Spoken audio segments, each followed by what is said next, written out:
welcome to Jack Dodson'S Racing Insider News this week. Jack is remote. What can we make? Jack can't be that far from the bathroom.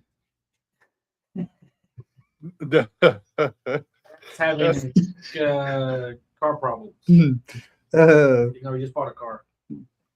All right, let's thank our marketing partners. Let's see.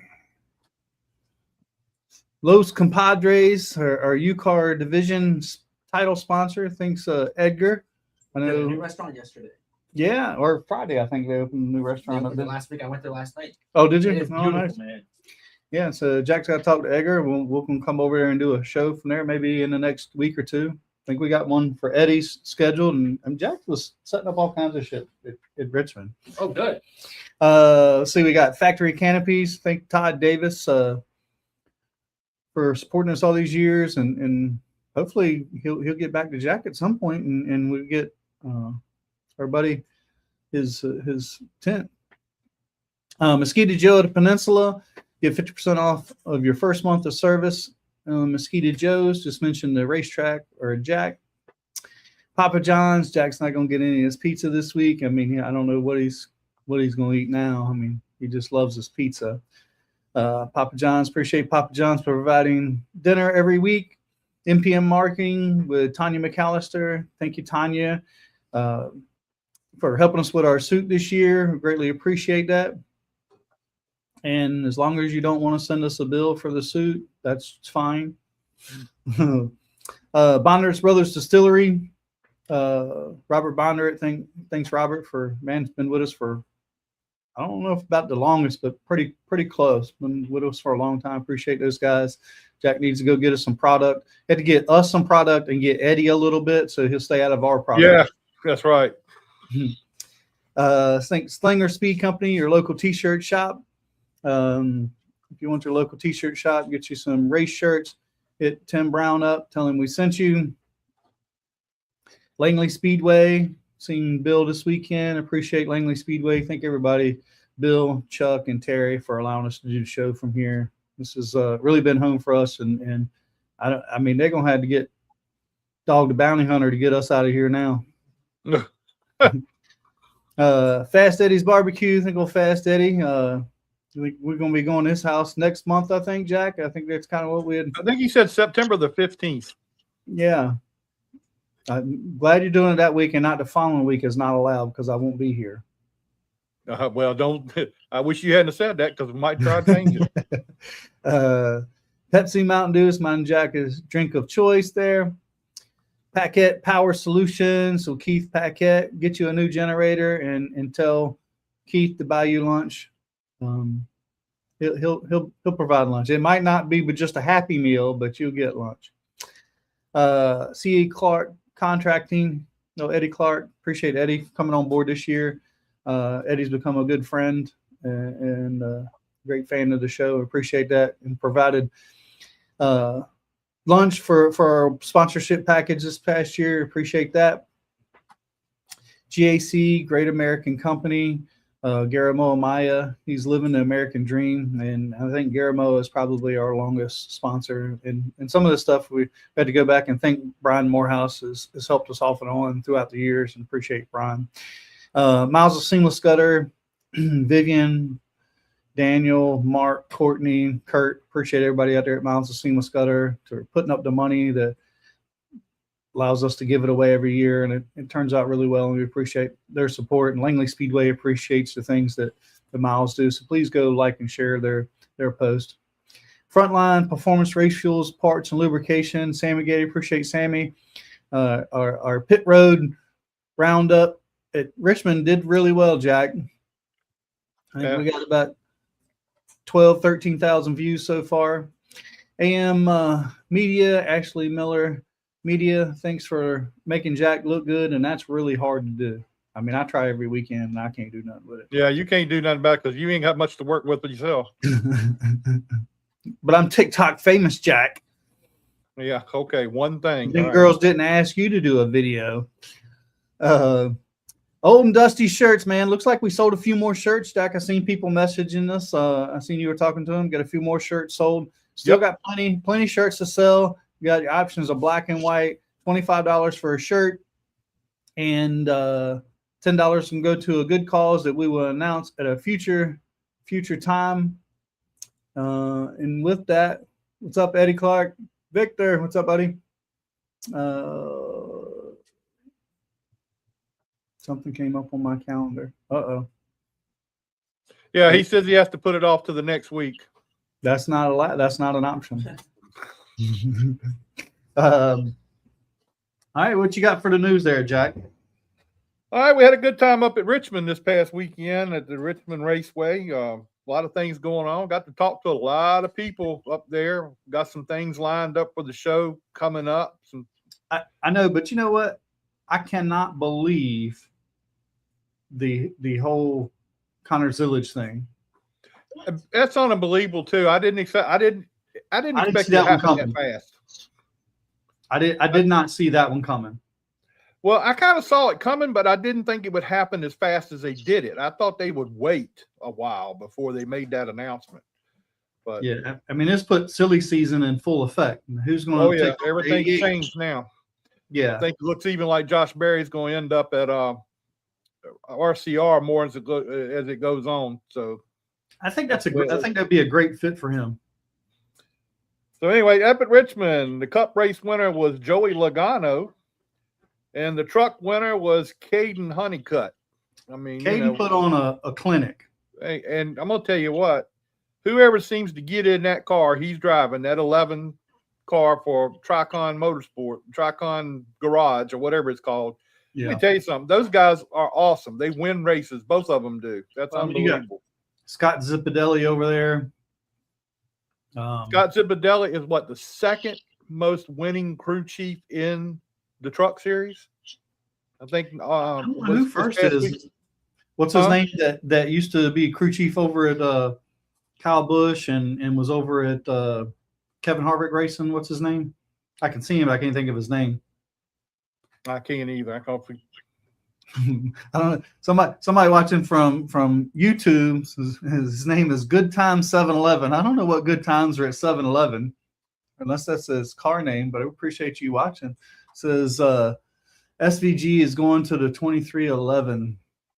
I'm not sure that's going to happen. They're going to have to make some space. I don't know about that. Because that seat's already filled. Yeah, I don't see that happening. I mean, has that been announced yet? What? Who's taking Corey Haim? Corey Haim's got the car. Yeah. He's got the car. Yeah. All right, down at Florence Speedway, they had the I-95 shootout down there. Casey Kelly got the win. In the Cars Tour West out at Evergreen Speedway, in the Super Late Models, Carson Brown got the win, and in the Pro Late Models, Turner Brown got the win. So it was a Brown weekend out at Evergreen. Down at Bowman Gray, Burt Myers became the all-time winningest driver at Bowman Gray in the modifieds. He won the first modified race. Jordan Fleming won the second one. At the Knoxville Nationals, Kyle Larson made it to the Knoxville Nationals after running Richmond. He had 30 minutes to spare once he got there, and he ended up winning the Knoxville Nationals. So that's a pretty good deal for him. Yeah, I've been on his list for a while. Ace Speedway, their late model winner was Dylan Harville in race number 1. Race number 2 was Dustin Rumley.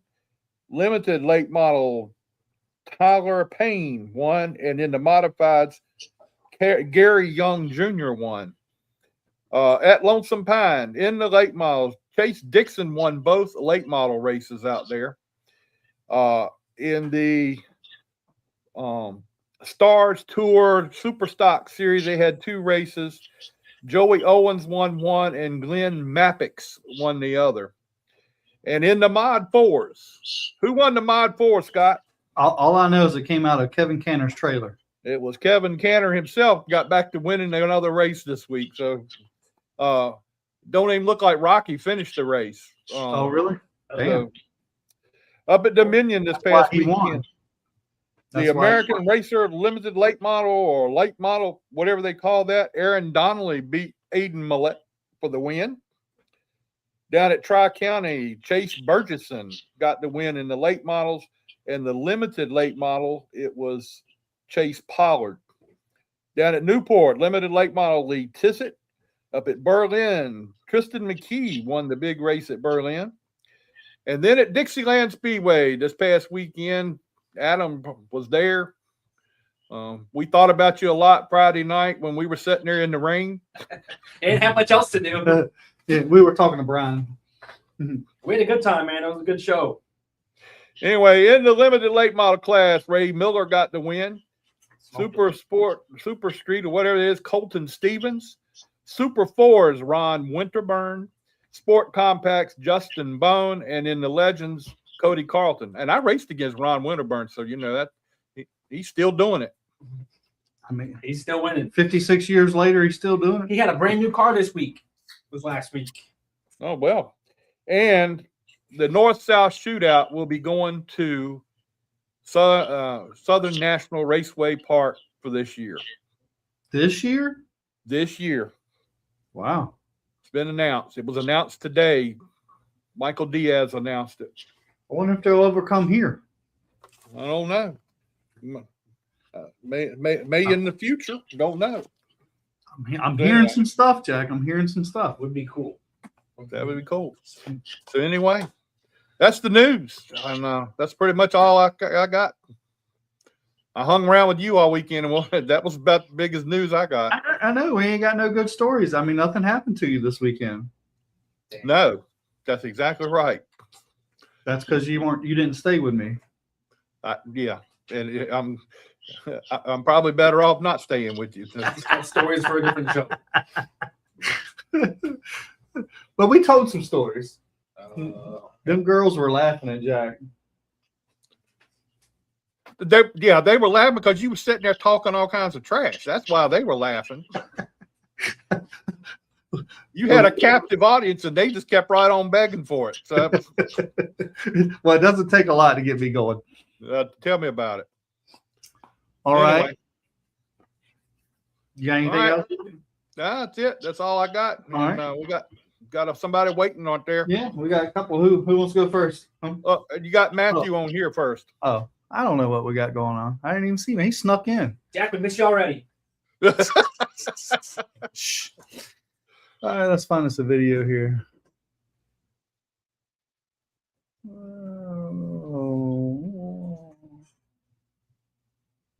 I'm Jace Rogers, and I drive the number 3 Bandolero at Langley Speedway, and you're watching Jack Dodson'S Racing Insider News. Did you see he was on FM 99? Yeah, I did see that. Yeah.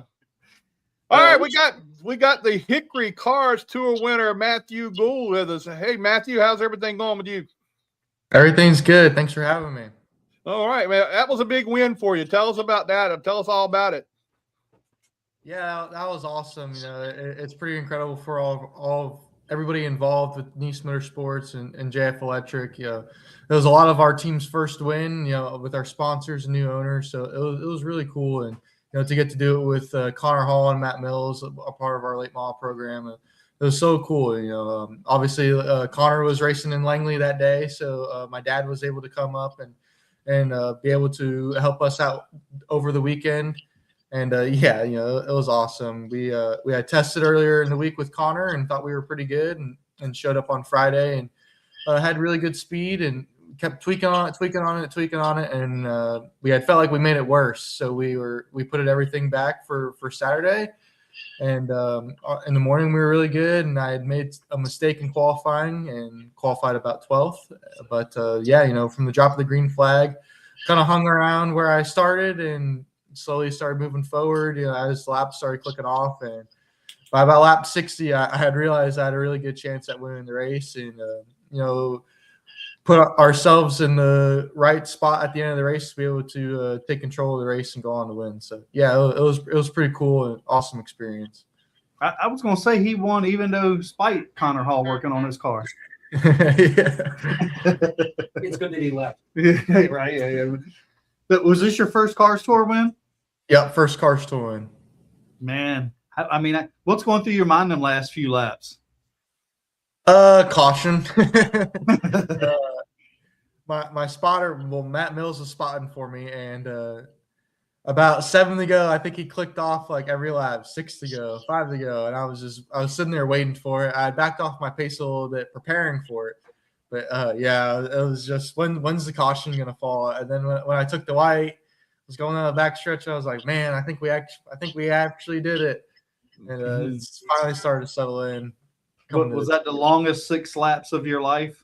Absolutely. I could hear every little noise in the car. How big was it for you to get that win with your dad there? I mean, your dad was there and being a part of it. I mean, that had to be a big deal for you. Yeah, especially me. Me and Dad, we run our own program back home we have our own stuff, and it's been a struggle.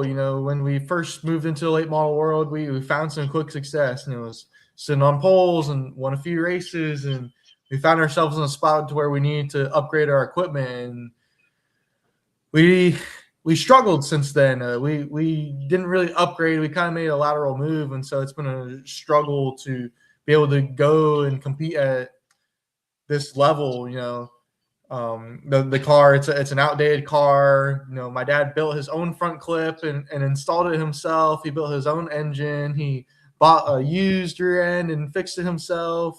He bought a used transmission and fixed it himself. And then our budget going to the track, it's hard. So we found ourselves in a little bit of a struggle bus over the last couple of years. And so, when this opportunity came about with Nice Motorsports starting their own program and, kind of picking me and Connor to start the program, it's been such a lunge for my career. And, to be able to live that with Dad, it's been odd for him because he's kind of had to step back a little bit and kind of just be Dad. For our first couple of races, it was, me and Connor and Matt. So, yeah, his excitement in Victory Lane was like no other. And I thought he gave me the big old bear hug, and I thought he was going to kiss me, but luckily he didn't. But yeah, it was awesome. We had a lot of our family there too. It was really cool. I'd have took the kiss for a car store win. I'd have kissed Jack for a car store win. No, you wouldn't either. I'd have lay it right on you for a car store win. So Matt, how did you get hooked up with Nice Motorsports and get this opportunity? Well, my dad started working at Nice Motorsports as a crew chief in 2019, and I had always hung around the shop and kind of helped out where I can. Of course, I couldn't do much. I was 12 back then. But I hung out, like I said, did as much as I can. And I started actually working at Nice in 2021. It was my summer break. I was 15. And I worked on our ARCA team. And I obviously was very green, didn't know a lot, and was racing late models with my dad. And our general manager, Cody Efalk, came up to me and said, if you had won a race, we'd put you in an ARCA car. And I think the week after he said that, I had won my first late model race at Orange County. And so, the next year it was we were planning to go and race the ARCA car again. I had worked my whole summer on the car to go and race at Milwaukee, and we had finished 10th. And they ended up giving me another opportunity to race Toledo, and we finished 8th. And by that time, the ARCA program had kind of fizzled out a little bit.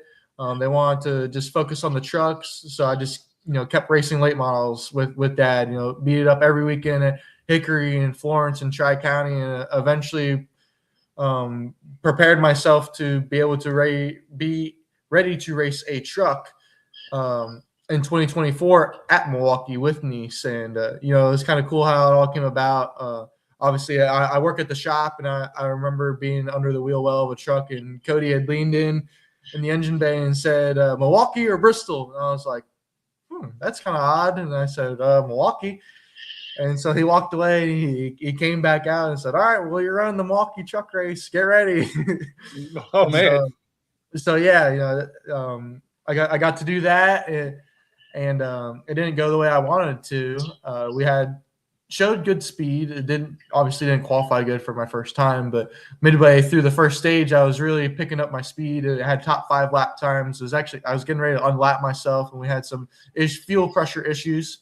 So that kind of took us out of contention for a good run. And I was able to run again that year at Martinsville, and also was having a pretty decent run. And we had a kill button go bad, and it shut the truck off. Ooh. And so, that hindered another good run. And so they had signed me up for the next year, and I ran Martinsville again and was running 9th in the final stage and had got caught up in a wreck. And went on to race at Richmond, and we were just off. We just weren't good. So that kind of brought me to this opportunity. Obviously, like I don't get to race as much as I should be racing to get to the next level. The starting late model program at Nice had always been talked about, but we were never really in a position to be able to make it happen. And they had brought in Connor Hall to run some truck races, and we were lucky enough to convince him to crew chief the late model during the week.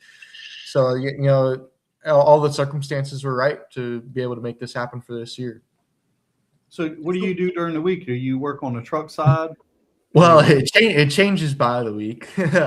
So I'll tell you this: over the off season, I was building truck chassis. On our chassis plate, we had lost a guy, and they were able to stick me in. I realistically knew how to weld, and so I didn't really know how to build a chassis. But since I knew how to weld, they told me to go back there and make it happen. And so, we built 3 new chassis over the off season, and then towards about January, we started pushing hard on the late model. We purchased the late model in November, and we really didn't do much with it until January, and it took us a couple weeks to build it. And I had been working on the late model until up in about 3 weeks ago. We had on our 42 truck, we made a change on some of the roster, and a spot opened up, and they stuck me in to do interior and tires until they were able to find someone else to take that role. So currently I'm doing interior and tires on the 42 truck. But up until then, I had mounted all the seats and headrest brackets and leg boards. Like kind of did all the fab work on the interior for our guys and girls. I enjoy it. I like working in the shop. I feel like if I'm not there, then there's something wrong. So I enjoy it. Now, do you work under your dad? I did last year. Last year I did work under my dad, but this year I don't. I was going to say, how's that's a good dynamic? Yeah. Yeah. Well, we butt heads every now and then, but we get along better than you think. You think it'd be a constant fight, but I had to learn to be the bigger person and just get it done. So. I have to do the same thing when I work with Jack. I have to be the bigger person and just let it go. Yeah. Okay. Matt, what now? Who all is in line to drive the late models there for Nice? I mean, I know there's other people driving those late models. Yeah, so I was like, I'll get to our next race is going to be Florence with the Cars Tour, and I'll be in the car for that. But I'm not too sure how many more Cars Tour races that Connor is going to be running. I think he ran North Wilkesboro, and I think he's going to kind of take a step back and be solely just crew chiefing the car. But you'll see Matt Mills in the car soon. We took him up to Langley Speedway, and he had some personal injuries that prohibited him from running the race, but he's healing up now, and he'll be back in the car soon. But past that, I'm not too sure. So what is your schedule other than being in Florence? First of all, who's driving the car at Anderson this weekend? Unfortunately, we won't be at Anderson. Oh man. Yeah. So Connor Hall had got the opportunity to be able to race the truck in New Hampshire this weekend. So with me going to New Hampshire with the 42 team, and my dad of course crew chiefing, and Connor will be there driving. We're really no opportunity for us to be able to go to Anderson. So yeah, I know it stinks, coming off a win. You just want to go and get the next one, but we'll have to wait a couple weeks for Florence. Wow. All right. Well, I hope everything goes good at Florence. So, who all you want to get a shout out to your sponsors and who all helps you out? Yeah, JF Electric and Detroit Quality Staffing, Precision Vehicle Logistics, Comprehensive Logistics, Sparco and Bell Helmets, Chevrolet, Nice Motorsports, Al Nice. I think that wraps it up. Cody Efall, just everybody at Nice Motorsports. It's been a privilege to be able to drive the car and drive under the Nice banner for the last couple of years. So, are you already preparing for next year in 2027? I mean, I know you're not going to be able to tell us what's going on, but I mean, are you preparing for it? Maybe he can. I'll have to keep my mouth shut on what exactly is going on. But yes, there's a lot of good stuff in the works for next year. Well, good. So I hope everything works out good for you.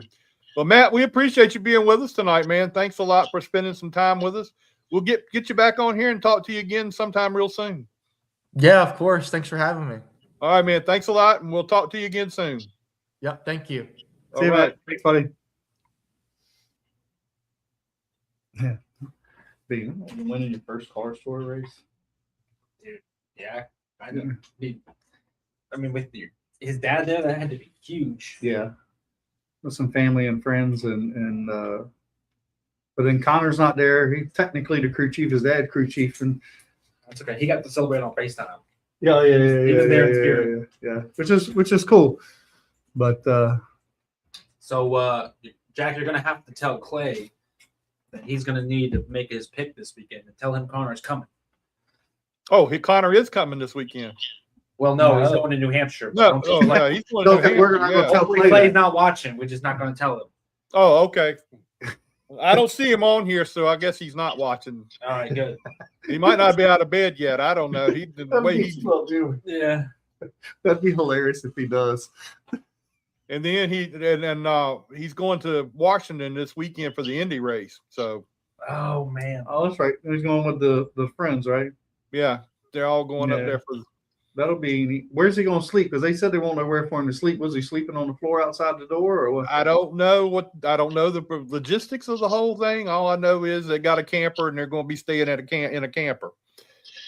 And if he has friends like I do, he's probably going to freeze to death or something. Something will happen.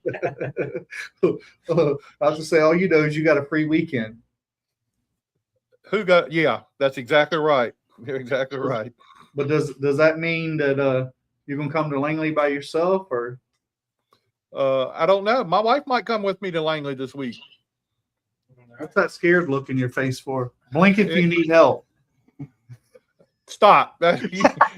He's sitting right here beside me, so don't you don't start nothing here. Don't start nothing, there won't be nothing, right? That's Jack? exactly right. All right, who's our next victim? Let's talk to some dirt racers. What do you think? Yeah. Who we got over here? Who will come first? Ready, Danny, going once, going twice. Ain't no dirt racer. He's just hanging out. Come on over. Chilling and watching.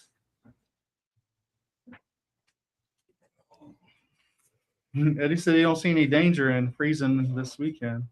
Freezing Well, somebody. that was a joke. I mean, it wasn't. I lived it. I know what the deal is. All right, go ahead, Scott. Danny, right? Yes, Is that sir. right? I don't know who is. So I So have to forgive him. He's never been to your race. I've never been to Dixieland. I keep saying I gotta go. I've never been to a dirt race. It's exciting. You need to come on out. I just want to keep being told, and I just ain't done. I've never been to a dirt track. Never been to a dirt race. I've been to some tracks, but never dirt race. So tell us a little bit who you are, and what do you race and that kind of stuff. I'm Danny Bagwell. I'm from Chesapeake, Virginia. I drive a Super 4. Currently just now coming back to the race scene. I've been off for, 7 years now. I grew up here at this track in Langley. My dad used to run here. They used to call him Mr. Excitement. He ran in 77, Steve Bagwell. Sounds familiar. We run here and we go home and change the setup on the car, me as a kid, and we go run Dixieland.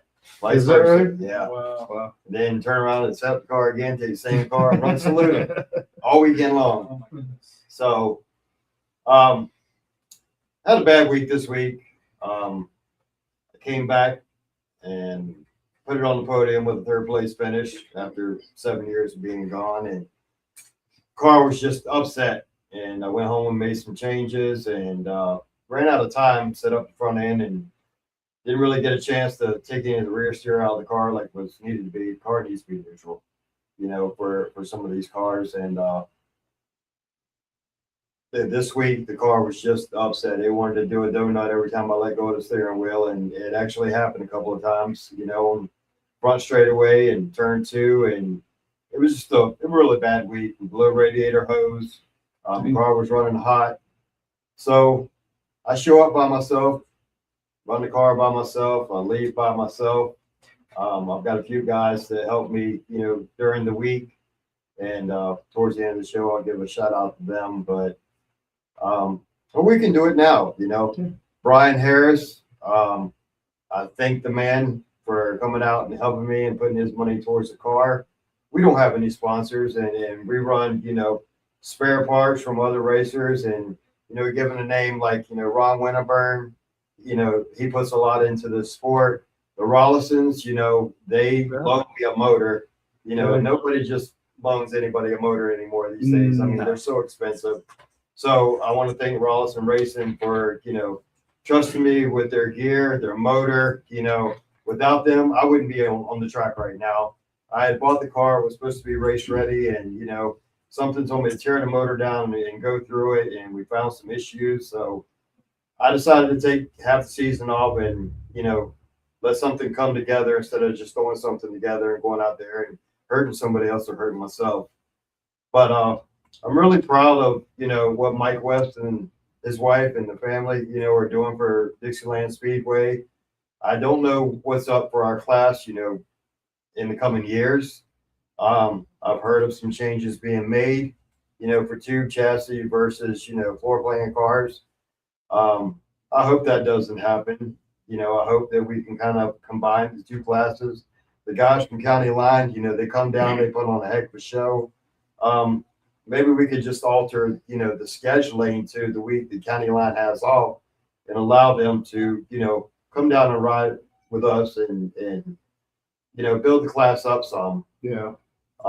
So, hopefully that Mike and them have good things in the works. I grew up at Dixieland Speedway.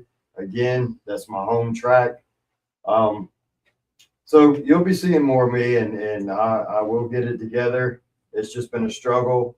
But again, Rollison Racing, Winterburn, I've got to truly thank y'all for all y'all done for me and, what y'all do for the sport at Dixieland Speedway. And So what made you take a few years off? I got into racing, and honestly, I got tied up too much in the racing. Put my family aside, and I had to spend money that I didn't have to spend, and it became a problem. And I had to get myself guilty of that. Yeah, I had to get myself together. So, it cost me my family because come hell or high water, I was racing, and I got to the point where I bought a car, which was Josh Burnham's old car. And, it was a heck of a car. And Red, I talked him into letting me run with Super Streets. And I started finishing on the podium with them, running the Super 4 with Super Streets. And the guys didn't want me running anymore, and it was messing up their point system, which I can understand. I wouldn't run for points. But I got frustrated. I couldn't run every week. So I sold the car. And that was just the end of it. So I took the past 7 years to get myself together, get my family together, and rebuild and regroup and go at it more wisely this time. So what made the decision to get a car and I got to a place in my life where I needed to be, and there was a car for sale, and we kicked it around a little bit, and my wife, she said, "You know what? I'm proud of you." She went to the bank. She got the money. I went and bought the car, and here I am. That's a damn good woman right there, Jack. Yeah, tell me about it. My wife wouldn't go to the damn bank and get my money from my new damn race car. She could care less about the race car. I mean, I ain't gonna say nothing. She'd probably be glad if I never met Jack and started this show. Yeah, so Yeah, you're probably right. I'm very fortunate to have, fellow racers out there to help me. I have to give a shout out also to Dale Orr. He's not in the best condition anymore, and he used to run Been around forever. Yeah, and he's opened up his shop, his home, tools, place to keep my car, parts. The man's got parts galore forever. But like I said, I do a lot of spare part racing, and I really can't even afford to be doing it right now. I mean, I scrape ends meet to get to the track and do it, but I'm there. I'm happy.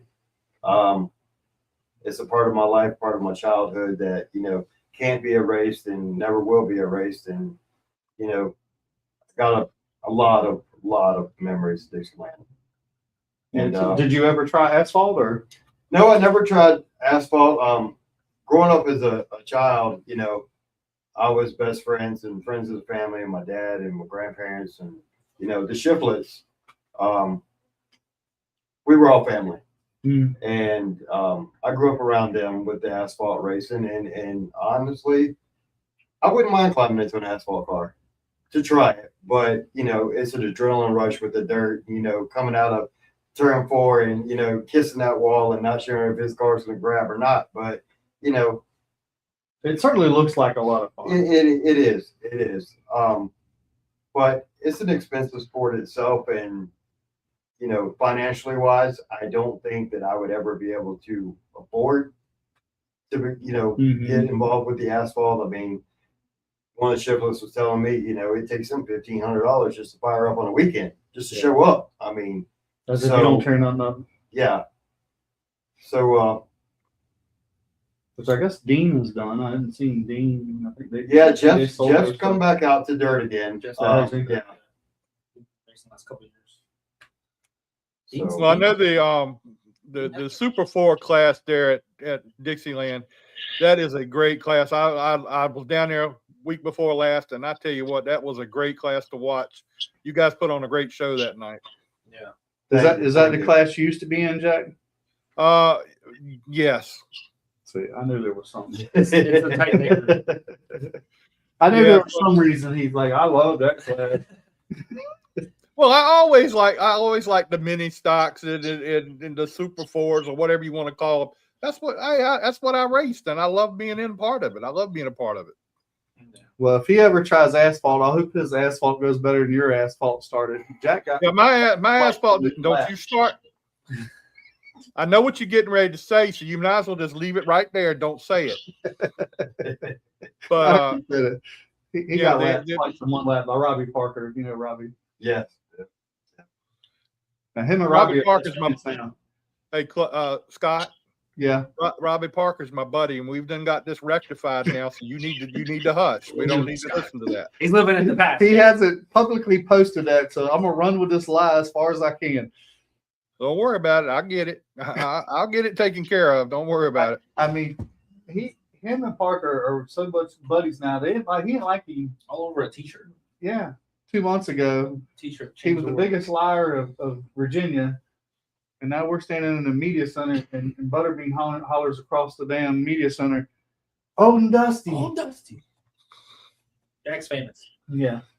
And then at the end of the interview we did on pit road, he said it again. So yeah. Yeah. So now he's. Well, Danny, how do you like this the Super 4 class as compared to the other 4-cylinder classes? The stock 4 is a beginner's class, and I like the stock 4 class. I really think that there need to be some adjustments to that class because, we could have the 12-year-olds, 14-year-olds, 15-year-olds coming out there that are knocking the windshields out of the cars and, putting cages in them. and they want to come out there and learn and begin. But we got a lot of guys in these sports that's got these tuner motors, and I think the compact cars have gotten away from the basics, and I think that deters some of the people that want to come out and learn, because back when I was growing up, we ran junkyard motors. Yeah. You go home and build a motor and go through it, and everybody, it was. Do you think them motors are twisted up? They sound funny. Yeah, I mean, we got a U-car class here. It's kind of the same way. yeah, Our straightaways aren't as long though. Yeah, Their straightaways are a little longer. they sound. Some of them sound a lot different than the other one. Well, they are, but for some of the beginners who want to come out there and learn, I believe that it becomes a point of frustration when you've spent $150, $200 in a weekend to go run dead last, when they don't have the money to put in the cars. Mm-hmm. So there's no basic dynamic of what So what's the other 4-cylinder classes? So What's which the would be difference? the Super 4. Okay. And what's the difference? Because I have no idea. Well, you've got a stock, Honda motor, they're like whatever it BMWs. may be, where we run the 2300s where you maybe 30 over, 40 over, it just depends. But the rest of the car is the same. It's just a motor. difference? No, No. we run the tube chassis like the late models. Okay. Basically the same setup, There's some guys that have stock, box bodies out there with floor fans in it, stuff like that. Okay. But, right now, Oh, okay. our classes are set up, it's set up a lot like the late models. Okay. A lot of the guys have quick change rear ends now and stuff like that. And I don't. I mean, I've got the old Ford 9-inch, and, I believe in it. But, I'll be back. I'll be back up front, and So what all have you raced? I raced the Super 4s for Dixieland. I've raced Super Street for Dixieland. I've run junior late models at Fayetteville Motor Speedway. I used to run for Hank Edwards, Porky Edwards. Okay. That's how the 48 became on my car. Okay. I drove a car for them. But that's been basically about it. It's just, these guys with the Super Street, again, I went from Super 4 to Super Street, and, it became a problem, my addiction to racing and stuff like that, and causing problems with family. So, I had to take a break for a while. We've all been there. Yeah. We- Had to take a break. Well, You guys- and Danny, it's got to be fun to. Are you going to run any other dirt tracks around, or are you just going to stay right there? Depending on, financial, status, like I said, I'm spare part racing and guys helping me out and stuff like that. Next year, depending on what they do with the class, depends on what tracks we go to, because county line guys are allowed to come to Dixieland, but we can't go to county line with our cars. So, there's not many cars that run, tube chassis. So I may go back to Super Street next year. It just depends on what happens with this class. Money's invested now, so might as well keep the car. Right. Yeah. So what do you do during the week? So during the week, I'm a stay-at-home dad. I'm not gonna lie about it. My wife, she runs a addiction treatment program. It's called GHR. So what do they do? they deal with people with addiction. Oh, okay. So Okay. she's the head person in charge, and I've got a son that stays home. I keep him in the shop or keep him at home doing things. I do a lot of stuff for Iron Horse Church, which is the church I attend. Okay. So So during the week, where's your wife's thing at? Where's that at? it's GHR Center for Addiction. Mhm. It's in Norfolk, Okay. off Tidewater Drive, Okay. and she's an amazing woman. She's stuck behind me through my worst, Mm-hmm. and their program, they deal a lot with Virginia Beach Psych, Okay. and they kind of interact with each other. Mhm. So great program. No, I mean, there's so much need for that stuff. I mean, There it's is, just- and it's really getting is. worse and worse and worse. Yeah. And and people just do not realize how big it is. the toll it takes on life, how big Oh, it yeah. is, you know. Can you imagine how much better the world would be if we could just get rid of, drug addiction or I mean, I don't think people realize how massive that is. Yes. I mean, I really don't think that people have a clue. And, you know, a lot of people don't. it's sad, you know, the science that they put behind that. You know, we look at our race cars like, man, we do this, we do this, we do this, we do it. It might work, might not work. You go out there, you try it, and you know. But she just came home, you know, a couple of weeks ago, and they got back a test result from, you know, one of the labs, and now, you know, they're going right to the grocery store getting meat tenderizer and cutting their products with meat tenderizer. You know, it's crazy. That's straight. Yeah, I mean, I think there's a lot of we just don't realize. And it's like anything else. If you're not in that space, you don't know. That's right. That's right. And it's hard to place yourself there.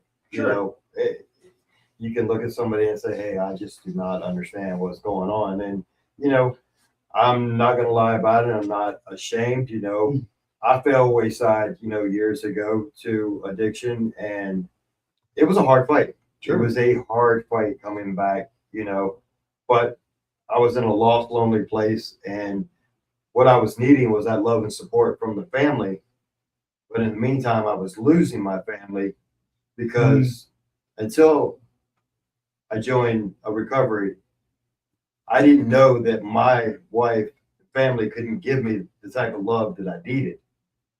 And it took me a while to, you know, admit, you know, sure, anything. Yeah. I tried to hide it, and, you know, people know, you know. Yeah.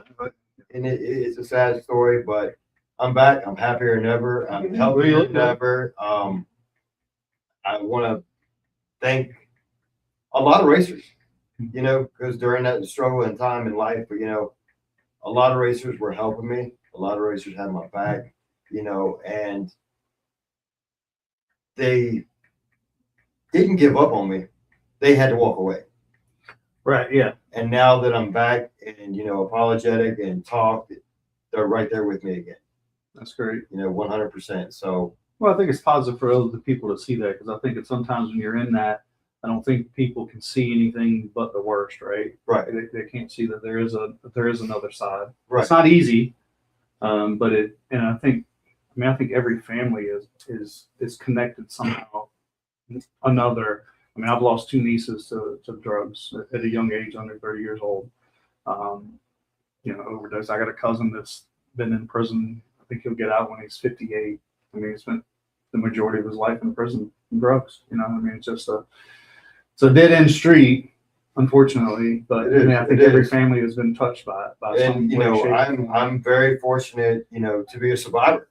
Like, there's a lot of people out there, you know, the cops or police, whatever you want to say, you know, they call the house all hours of the night, wanting to talk, you know, to my wife, and they're like, we need these records, we need these records. I mean, it's an everyday occurrence, you know, in her world. So I'm very thankful. Yeah, and thank God there's people like that, because it's really easy to just walk away and not even deal with it, right? Right. For other people to try to help, that are that passionate about helping somebody in those times. You know, I always think that I'm glad there's people like that, because I'm not that, you know, as dedicated as she is, right? Right. So I'm glad there's people, you know, look, we all have our weaknesses and strong suits, right? But I'm glad that there's people that are the weakness that I have, and, you know, and vice versa. I'm probably strong in the suit that she's not, right? But I think it's super important for every one of those, you know, people and what they do and how they do it. Gotcha.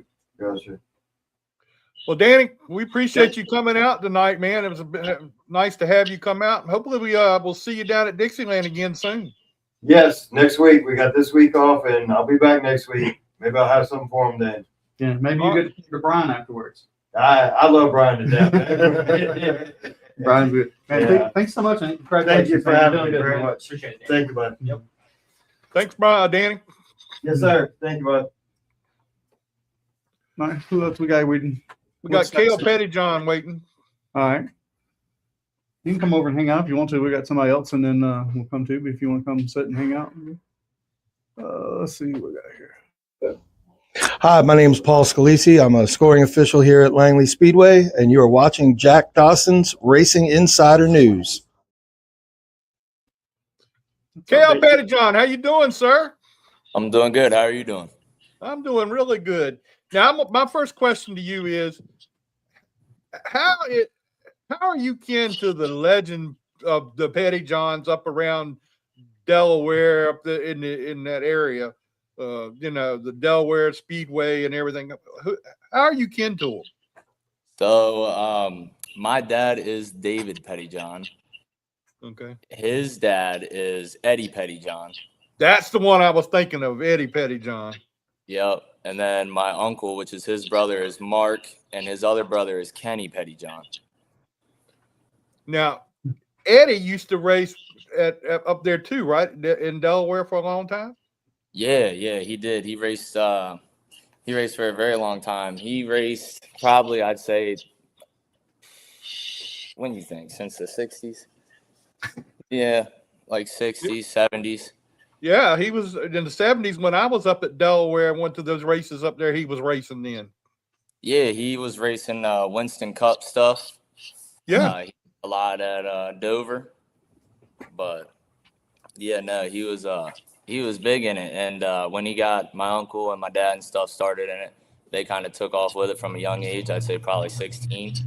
And growing up myself, he always had me in go-karts and he would help on the car as well. Mm-hmm. He passed last year around like March, but up until that point, I mean, he was watching races, come to the races sometimes in the RV just to be there. Everything about it, he was involved in it. So give us a little background on you, where you got started and how you got to where you are today. Sure. So I started racing go-karts around the age of 7. I'd say I did that, and that was at Club Milton Speedway. So it was just a little outlaw track there. I did that up until I was probably 14 or 15 years old. Then I got in a Southern Delaware vintage car. So that's just a 2011 late model or older. It has a wedge nose. The body's only about 72 inches, non-adjustable shocks. I still do that, and that's really just a local thing. It's a Southern Delaware thing. Mm-hmm. We have our own unique rules, so we run at Delaware International, Del Mar, and Georgetown. It's an honor to do it. I mean, most people wish they could, so I'm glad I got the chance to. Last year, we decided to build a limited car, which is what you see behind me here. And I've only so far been to Dixieland. I've ran it at Georgetown one time. We were supposed to be able to run them at Del Mar. However, they changed the rules right before the beginning of the year there. So I've only run this car probably 4 times. But as I get more and more comfortable with it, I think it'll be a good thing, and I'll be able to go further with it.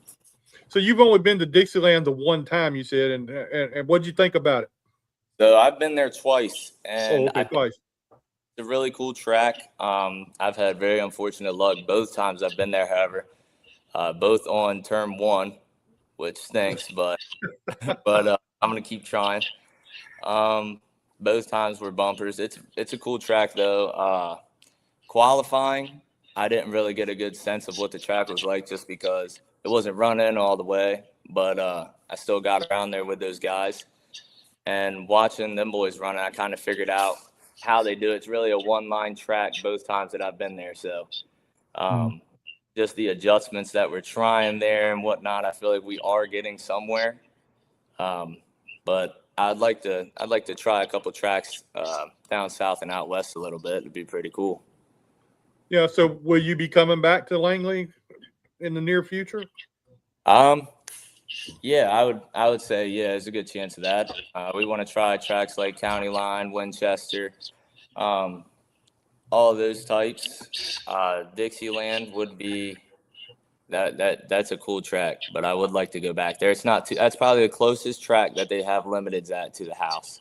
So it's only about 3 hours away. It's not too bad. Well, that's pretty cool. I mean, you got a history behind you, man. I'll tell you what, when I saw you down at Dixieland, I said, I got to get this guy on because he has a big history in the sport. from his relatives. I think it's really cool to see you out there doing that. Yeah, man. I'd say I do pretty well with the tracks up here, but I mean, I have 4 years of that behind me now. So, I mean, that's expected to at least get somewhere from where I started. With this, I've only run it, like I said, 4 times. So it's still it's another step. It's something different, more motor. I mean, it's a wider car. You get more aero on it, adjustable shocks, a lot more to it. Definitely a lot more maintenance. I'll say that. And then, just all the things that come with it. It's just a totally different car, drives different. I mean, it's just a next step, something to get used to. So how do you go ahead, Scott? Does your dad still race? So he stopped racing about 2014-ish. He had a bad accident. Most of the stuff that we had burned down. The car caught on fire on the track, so he kind of stepped out of it. That's where he kind of got into go-kart racing with me. He has raced a couple people's cars that's not had a driver. They just need someone to fill in. He's raced for my uncle a little bit with the car that he's had before. He still loves it, but I think a lot of it has to do with him loving the sport with me doing it. He likes helping. He likes seeing me. Yes. So have you ever got to race with him? Actually, I have. So last year Who won? Who won? Actually, I won, believe it or not. Yeah, last year we had a race at Del Mar where we were able to run this car and the limited car when it first got built. He ran that. I ran the vintage car out there, and we ran it with the supers. It actually wasn't too bad just because of how small of a track it was, and the track was kind of slicked off, so it wasn't really in their benefit. And he spun out. I got in front of him, and the rest was history. I'll say that. Did you talk shit afterwards? Yeah, I talked to him. Yeah, man. Now here's the big question: if you and your dad were racing against each other, and you come on that last lap, and you're coming to the checkered flag, and there's nothing between you and that checkered flag but your dad, how much would you rough him up or dump him? I give it all I had, knowing him, to be honest with you. I mean, worst comes to worst, we're both here sitting in the shop fixing the cars. Well, yeah, if you dump it and tear a car up, you'll have to be fixing it. So I guess that's. Oh yeah. Hey, either way, it's quality time together. Oh yeah, for sure, yeah. No, we definitely spend our fair share of quality time together, working on both these cars back-to-back weeks. I mean, we're out here 2-3 nights a week just before race day, fixing bumpers, fixing just anything that really happens, grinding tires, swapping wheels on tires, just anything we can to get that extra step ahead of these other guys. Yeah, well, that's got to be really fun to like be able to do that with your dad and spend that time together. Because I mean, these are times in your life that you'll look back on, and it's gonna be like the time of your life, to be honest. Oh yeah, no, for sure. And you know, I look at it now as he probably looked at it when he was my age with his dad. From my point of view, it's like get every moment out of it, because now I see how it really rubs off on you. Without his dad, he wouldn't know what was going on. And I'm sure without mine, I wouldn't have a clue either.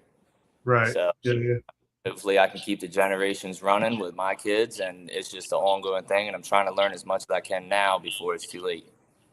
So how old are you? I am 20. I just turned 20 yesterday. Okay. And you got kids already? No. Oh, okay. After you say you act like you said kids, I was like, okay, well, damn, how old are these kids? Yeah, no, not yet, man. But hopefully one day we'll see. Yeah, well, you know, when you get the kids and you get the wife or whatever else you get, it kind of takes away from the racing part. Oh yeah, for sure. I mean, I'm sure I had a lot to do with me and my sister with his racing. But I think overall he enjoys it. He enjoys having kids, spending time with them. He definitely was doing this with me, or else we wouldn't be going 3 hours away and spending a few $1,000s just on a trip to go racing. Right. Yeah, that's a big investment that a parent puts into that. So you know they gotta love what they're doing. Oh yeah, for sure. Yeah, a lot of the sponsors we have help out with what we can and can't do, just because I tell you what, we can't do it without him. Yeah. Yeah. Those So who guys all are- helps you? So we have what, sponsors wise, you mean? Yes. So we have Dale Loomis from Atlantic Liquors. He's a big help. He was on my grandfather's car. He was on my uncle's car. He still is. My car. He's a big part in it. We talk to him week to week. He helps us when it comes to tires. He helps us when it comes to trailers. He just plays a massive role in it. We have my uncle Mark. He runs PJ1 Motorsports. So, I mean, all the bodies and stuff like that, parts, whatnot. We run sports cars. So he's a big sports dealer, and he helps us get our parts, whatnot, if we break. He's just always there with stuff. Mom and dad, that's obvious. I mean, it would not be possible without them, especially from a young age. RCL Properties, Hunter Emmy from State Farm, he's an insurance guy. He helps a lot. He does actually my insurance, so it's not just a random person. You know what I mean? I know him base to base. Elite Plumbing, Warren Lambs, and Schaefer's Oil, and Alan Bradley. I don't know if you heard of him. He has a lot to do with drag racing. And then murder-wise, we use John Emery. I'm sure you've heard of. Yeah, I've heard that name. So Robbie come down there, and he was kind of who got us on the kick about going to Dixieland to begin with. I would see it all over Facebook, and both the engines in our cars his dad builds. So they're a close family friend, and he was close with my grandfather as well. So it's always been ongoing Pettyjohn, Emery, whole Sussex County ordeal. I mean, everybody helps everybody down here. So everybody's always got a foot in something. You know, that racetrack up there, that Delaware International Raceway, or whatever they call that, you know, that was a great racetrack, and it seemed to be a lot of fun to race there. But the Pettyjohn name was right at the top of the list. Oh yeah. No, there's a good bit of us that have raced on that track, and a good bit of us that have raced together on that track at the same time. The track isn't really anymore what it used to be, just geographically wise. It used to have a lot more bank. The boys would rip around there in supers. We really don't get any super racing down here anymore. So the late model game has kind of faded out to down south where you guys are and out west. A lot of the deal up here now is modified, so there are a lot of flat track guys. And so we're kind of forced to travel. But I enjoy it. I enjoy getting a different scenery. I mean, I've always been around these tracks since I was a kid, watching him and watching my uncle and my grandfather, whatnot. So it is a cool track. It would be cool to keep running that track. I'm not sure what they have left in it, to be honest with you. But Georgetown's just a little too big. I don't know. Have you seen Georgetown before? Yes, I've seen Georgetown before. Yeah, so that's cool with the supers, and I want to say that track is a quarter mile.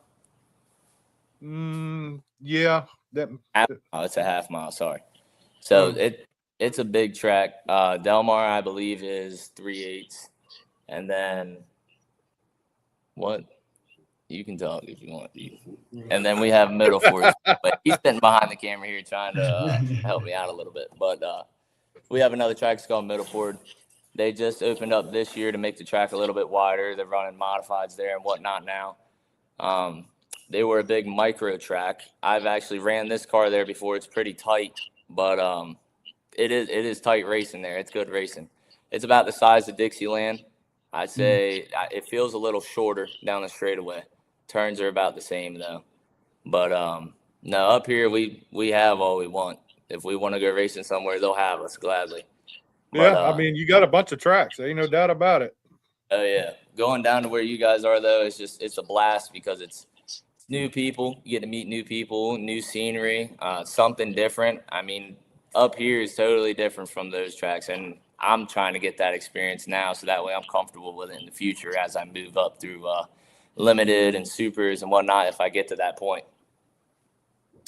Well, Cale, we appreciate you spending some time with us, man. It was great to have you down here at Dixieland. Hopefully we'll see you back again soon, and we'll talk to you again. For sure, man. I'd be happy to. Good meeting you guys, and I'll see you guys later. Okay, man. We'll talk to you again.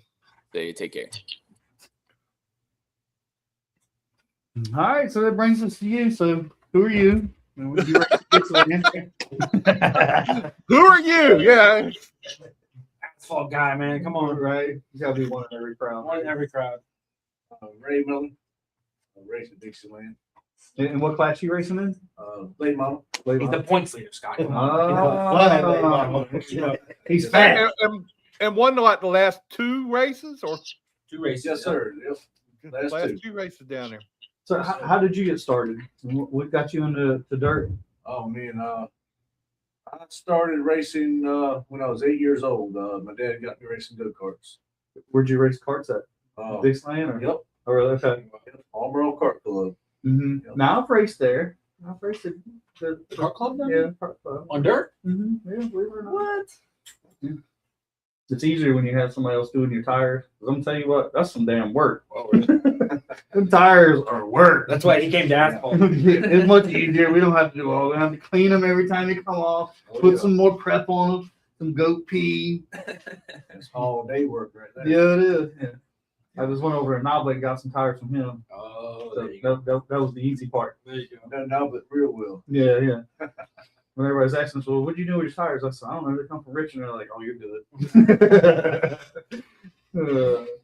So you race karts. How long did you race karts? All the way up till I was about 18 years old. Mm-hmm. Yeah. And then what class did you go in after that? We started racing bomber cars at Dixieland.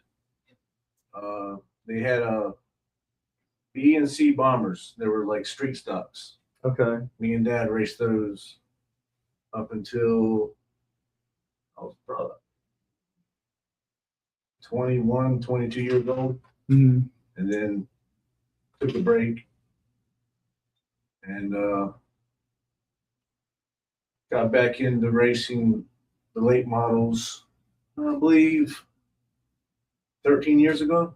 Okay. So your dad raced too, or he just raced with you? Oh, really? Yeah. Mm-hmm. So did y'all race in the same class, or? Yeah. My dad's raced all his life. You always raced dirt? Yep. Too? Always raced dirt. Yep. And then who usually wins when it's you and your dad racing against each other? I'm assuming you winning now, huh? Yeah, actually, my dad's racing asphalt. He's racing a vintage car now. Oh, okay. You're doing that class that was here. What's the? Vintage racers. Yep. They're gonna be here Saturday. Yep. Yeah, He's that's actually going to South Boston this Saturday. Oh, is it? Okay, yeah. They're traveling all over running those. It's pretty neat. That's cool.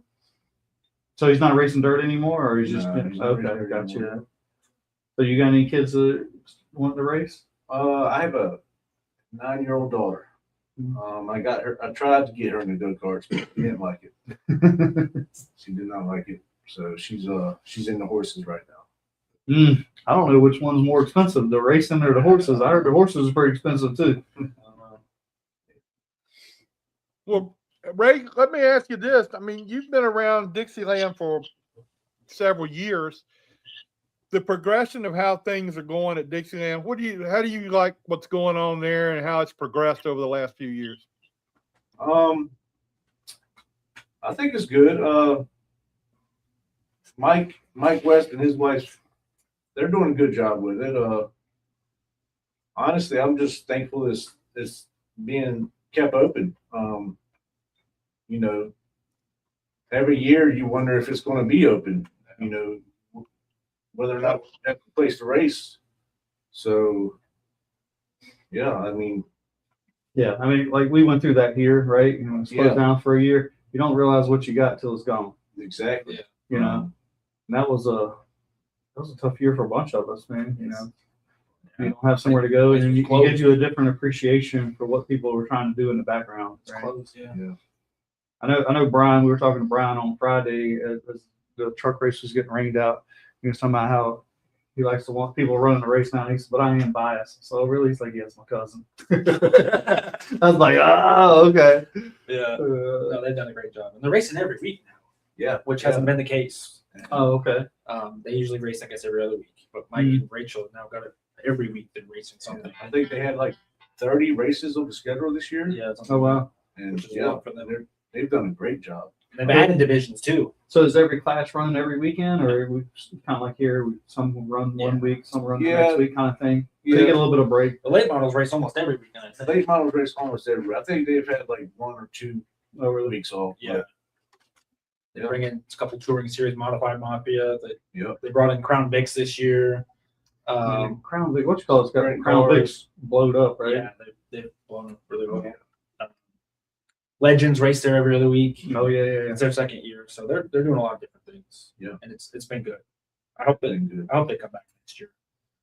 So are you racing with Staten? Wasn't Staten running that class or ran in that class? John Staten? He used to. No, John Staten, he hasn't ran this year. No. He hasn't run the last couple of years. Mm. Since Brendan, I think before Arca, he stopped running. No, I was hoping he'd come back and run some, but I don't think he will. Yeah, well, I know they took their car the other week and they went They went Pennsylvania to somewhere to Jack, run. where'd they go? Cherokee. What with Where did Brendan? Brendan and them go. They went to Lancaster, South Carolina. To run their, I thought they went to Pennsylvania. no, it was Lancaster, South Carolina. Mason Weekly went They to ran out. Pennsylvania and raced Legends on dirt. Mm. Yeah, That's where. John's not doing a whole lot of racing, at least nowadays. Which it was fun to see him out there. He was always fun to talk to. So have you only raced at Dixieland? Have you gone elsewhere? We went to Oak Level about a month ago, and with the Ridge Runner late models series, that was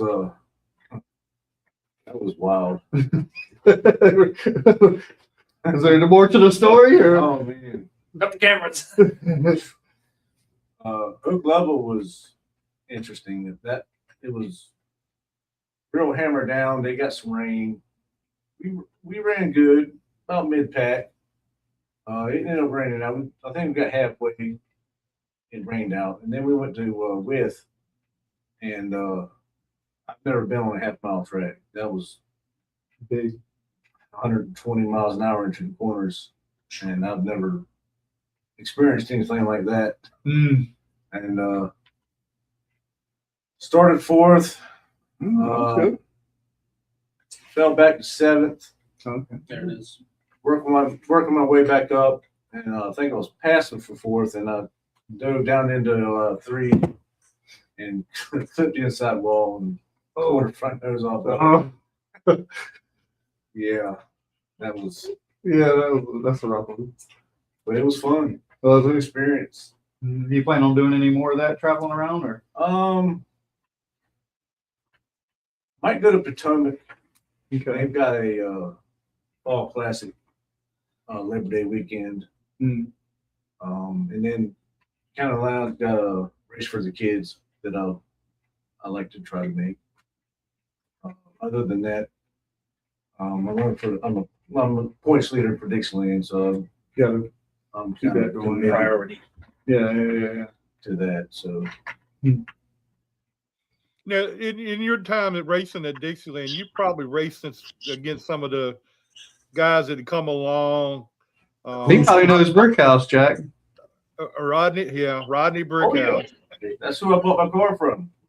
Jack's been trying to get Rodney Brickhouse on this show for like 10 years. Oh yeah, He won't come on. Really? Let's go back and get He keeps avoiding Jack.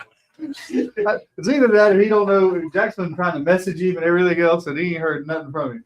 So we give him a hard time. But Rodney's like, I mean, you're talking about a legend of. talk to Rodney for you. Oh, please do. He used to race out here at Southampton when I was racing at Southampton. I thought I had a shot at talking to him and getting him on the show, but evidently I don't. So He was racing, Jack. You were riding around. They ain't the same. I'm going to correct you on that because when it was dirt, I was racing. When it went asphalt, I began to ride more. What's your story? That would be cool. Did you ever run Southampton, Ray, or did? No, I never ran Southampton. Old dog leg. That was an experience. We had Joe Gator and Rodney Brickhouse and Steve Steele and all those guys come out to Southampton. That was a heck of a show. I wish they'd turn it back to dirt and open it back up. I wish they'd do it too, I but think a lot of people do. It's a shame it's sitting there like it is. Yeah, well, they're doing some drifting stuff there. I don't know how much revenue it's bringing in, but well, this weekend, Los Angeles. No, he's asking, have you heard anything about Virginia? Oh, I haven't. this weekend at there. This weekend at Southampton, they having what they call the circle drag. They're going to do streetcar drags around the oval. Well, that ought to be interesting. Yeah, that's this Saturday at Southampton. Chris DeBoard sent me a message on that the other day.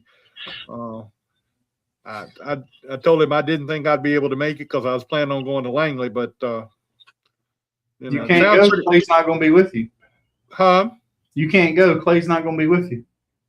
The Clay ain't got nothing to do with what I go or not. So I'm gonna go hang out with Adam because you won't be there either. We'll have ourselves a good time, man. Well, Ray, tell us about during the years of race. How many wins have you gotten down at Dixieland?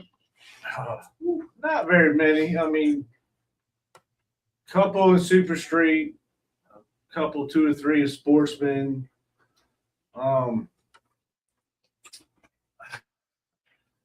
Not very many. I tell you, I started dating my wife 13 years ago, and that's when I started racing late models. And I got my first win last year. Is that right? Wow. Man, Toward the end of the congratulations. year. That'd have been make it even more sweeter, right? And Was the family there? she was there. He was there. And I tell you, I thought there for a while I'd never win a late model race. Good look at you now. I just won 2 in a row. The only Yeah. repeat winner this year. I didn't think it ever happened. I mean, it never happened for Jack. He's still waiting on it first. And You know, you do a lot of talking when I'm way up here. so a couple years ago, I took a break, and my wife, I had a 15 Masterbuilt, and that's what I ran for a long time, and we always did okay with it. And my wife told me if I took a break, a year break, sold that car, took a year break, she would let me buy whatever I wanted. So I did that. I sold that car. Well, I mean, that was a good deal. And I was able to buy a car from Rodney Brickhouse. It was a Longhorn I was gonna say it was a Longhorn. and turnkey. And that Well, it can't break. It had to be fast. it was good. It was a good car. Mm-hmm. And that's all it took. I won my first race with it last year, and this year I'm doing. What was it like winning that first race? I mean, was it the last few laps? It was amazing. It was incredible. Yeah. It was incredible. And beginning of this year, I won the first race. I think it was the 3rd or 4th race. And then we started tweaking on it. I started trying different things. We fell off a little bit. And now I figured it out. And these last 2 races, I'm just. So who helps you with that kind of stuff? Do you do much of the tuning yourself? Do you have somebody help? Is that right? We do everything pretty much ourselves. Mm. So who have you gone to over the years for advice? And Brickhouse, I mean, obviously Brickhouse is a great resource. Just pretty much. Trial and error, huh? Yeah, trial and error. Yeah, I was told a long time ago, the only thing that doesn't lie is the stopwatch. Yeah. My dad and I. Did your dad run late models too? Mm-hmm. Okay. So he has a wealth of knowledge also. Oh yeah. If it weren't for Dad, Mm-hmm. he helps me a lot. He's helped me throughout my career. And So you keep the race car at your house, or? that's kind of a touchy situation. I kind of don't have a house right now. My wife and But you got a nice race car, right? my wife and I are in the process of building a house right now. Okay. We sold our house. So you're homeless. I mean, that's what I'm hearing. When it races. Yeah. We sold our house about 4 months ago to build a house. Where you build the house at? Actually, about 8 minutes from Dixieland. Okay. And garage, right? yeah, we didn't expect our house to sell so fast. So, you know. So you got a nice house being built, and we got a garage too, a separate garage from the house. Yeah, So I guess the house is being built first, then the garage. yeah. Not an unfair question. So where's the race car? It's actually back and forth between Dad's house and a buddy's shop. So, Oh, that's funny. That's wild. Well, Well, Ray, my do you- story is he's homeless, but he's got a nice race car. Sounds like old Bugs Hairfield. He was a mess. living in a camper on base. Are you really? Yeah. So Ray, you going to give a shout out to any of your sponsors there to help you out with your car? Yeah, Victory Auto and Transmissions, Chip Kuiper, just off of London Bridge Boulevard. B&R Contractors. Let's see. Top Quality Builders. Island Liners. Man, you've had some practice the last couple of weeks. I mean, you won. I still mess it up. Let's see. Should have wrote this down. You're doing better than me because I will screw some stuff up. You can ask That's Jack. that right. Well, Ray, we appreciate you coming out and being with us tonight, man. It's been a lot to us to have you out there. No, We're going to try to get a lot of these Dixieland folks up here and get them on the show because they need some publicity too. So we can't wait to get there and get back to that. all right. Thanks for having me. No, man. Thank you. Eddie Clark said Jack never used the stopwatch. He used the calendar. Eddie Clark. Damn, that's pretty damn slow, Jack. If you got to say, well, I made a lap this day, that day. I'm not going to do anything with that. We're just going to let it go. Because Eddie does cook the barbecue, so I'm not going to holler at him too much. So Until after we eat. yeah, tell me about it. Yeah, Clay said he's having fun in DC. Clay, what's your pick? Well, you better have the best. Don't be picking the 77. Who picks first? He ain't done the points yet. Oh Lord. Oh, Eddie said it's the alcohol talking. Oh, okay, well, let's don't let him talk then. Stop it right there. Anyway, well, Scott, that's the show for tonight, man. Brian wasn't able to join us tonight. He had a work thing come up, and he couldn't be with us. So I'm sorry to hear that, but we're going to reschedule and get Brian back up here real soon. Next week's show, I got something special lined up for next week's show. I'm not going to let it out the bag until later on this week what was going on. So ain't nobody watches this show. You can say it. Okay, well, the reason behind keeping it secret, I think they were watching this show, so I'm not going to do that. All right. But anyway, we're gonna have a good show next week too, and then of course on the 15th we're going to see Eddie. And I forgot, I got Ron Winterburn lined up to come on the show too. So okay, that may be coming up in the next week or so. So we'll see how it works. Eddie is cooking when we come. When we go over on September the 15th.